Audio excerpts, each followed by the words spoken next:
Mes chers compatriotes, aujourd'hui, je prends la parole non pas pour unifier, mais pour dénoncer avec toute la force et la vérité que mérite notre situation.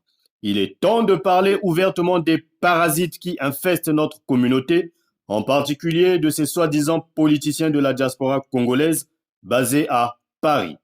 Je m'adresse directement à vous, jeunes assoiffés d'argent et prétendus leaders qui avez transformé la politique en une quête honteuse de gains personnels.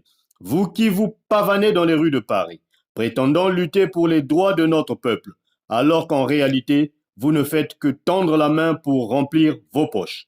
Est-il devenu si aisé d'oublier d'où nous venons?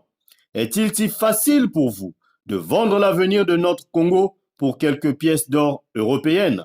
Vous vous drapez dans des costumes de faux messies, vendant des rêves irréalisables et exploitant la crédulité de notre peuple pour vos gains égoïstes. Votre amateurisme et votre cupidité ne sont plus des secrets pour personne. Vous êtes une honte pour la diaspora, une tache sur l'intégrité de tous les Congolais qui travaillent durement à l'étranger. Vous prétendez être des politiciens, mais vous n'êtes que des marionnettes dans un théâtre d'absurdité, manipulés par des intérêts qui ne servent pas notre pays, mais vos ambitions mesquines. Votre comportement est une insulte directe à l'histoire de lutte et de sacrifice que notre nation a enduré. Qu'avez-vous réellement accompli, à part diviser davantage notre communauté et discréditer les vrais enjeux qui nous touchent tous?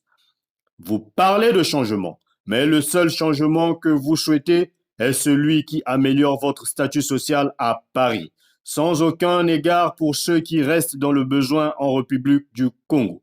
De plus, alors que notre peuple revendique l'annulation des accords avec le Rwanda, certains d'entre vous, politiciens de la main tendue, militent pour placer Madame Françoise Joly, une Rwandaise qui n'a jamais eu la nationalité congolaise, à la tête de notre gouvernement. C'est une trahison évidente de nos intérêts nationaux et une preuve de plus de votre déconnexion avec les réalités et les urgences du Congo. Êtes-vous vraiment des Congolais pour soutenir une telle aberration? Il est temps de reconnaître l'échec de nos dirigeants qui profitent des idées innovantes sans en comprendre le fond ni en maîtriser la mise en œuvre.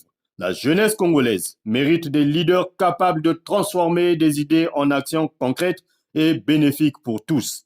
Il est impératif que nous, en tant que nation, reconsidérons les directions que nous prenons et exigeons des changements réels et tangibles. Réveillons-nous, peuple congolais. Nous sommes en danger, sous la conduite de ceux qui devraient nous guider vers un avenir meilleur, mais qui, au lieu de cela, jouent avec nos aspirations et notre bien-être. La patrie ou la mort, nous vaincrons. Castellan Cédric Balou.